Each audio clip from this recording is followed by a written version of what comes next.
You know, if you look online, the PS Vita community is still talking a lot about Resident Evil Revelations 2 and the franchise in general. And it's no surprise, since main consoles are getting an HD remake of Resident Evil 0 soon, and it's recently known that a lot of the Resident Evil franchise can be played on the PS Vita or the PlayStation TV. I am referring to 3 PS1 classics, Revelations 2, and a host of PS3 games through the PlayStation Now service. In the past, I have reviewed a lot of the games. I can't very well review games that are streamable through PlayStation Now, but in the past I've reviewed Revelations 2 as well as Resident Evil Director's Cut and Resident Evil 2. To finish this pattern, I now have a new retro review for you for the third game in the Resident Evil saga. Here is my official review of Resident Evil 3 Nemesis. The story of Resident Evil 3 takes place during and after the events of 2. Jill Valentine, a surviving character from the first game, is trying to escape Raccoon City when she realizes the entire city has been mutated into zombies and other monsters. She must then fight through all of these enemies to try to find a way out of the city.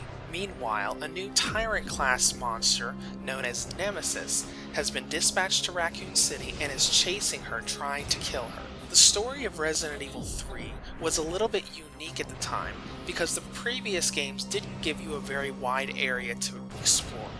In Resident Evil 1, you were able to go around and explore inside a mansion and the facilities around the mansion. In Resident Evil 2, you were on the streets of Raccoon City for maybe 10 minutes, and then you were in the police department for almost the entire game. Resident Evil 3 is almost all outside, where you'll actually be able to explore a pretty fair amount of the city.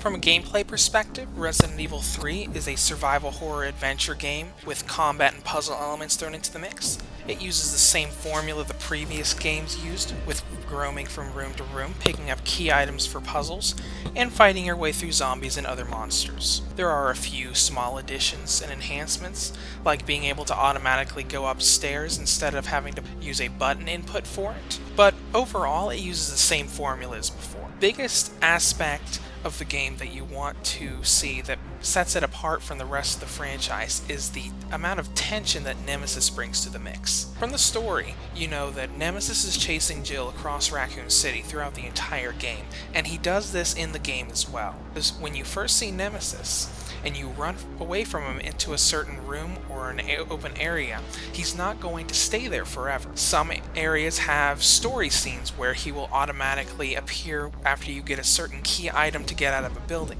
or he'll just follow you from room to room to room as you run across Raccoon City. In some sequences, if you stay in a room for too long, he'll bust through a window or through a door and continue chasing you. This leaves a very high amount of tension throughout the game that the first two games didn't really have. You never know when he's going to pop up, and you never know how long you can stay in a room before he comes in after you. The other notable addition to the gameplay is the Mercenaries minigame.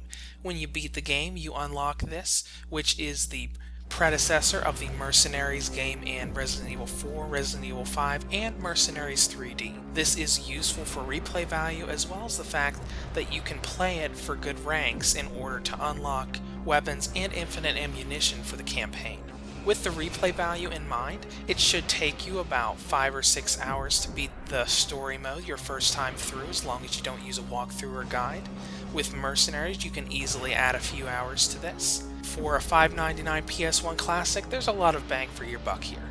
I normally don't mention controls in video reviews unless there's something to note, and the big thing to note here is that Resident Evil 3, just like 1 and 2, uses tank controls.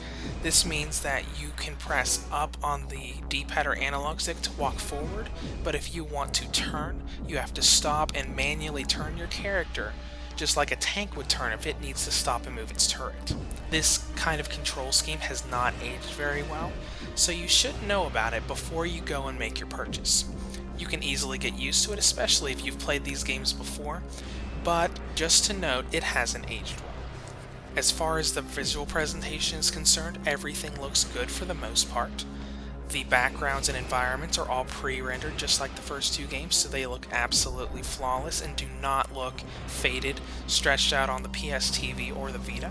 There is some fading on the character models. It's not terrible, but it's noticeable.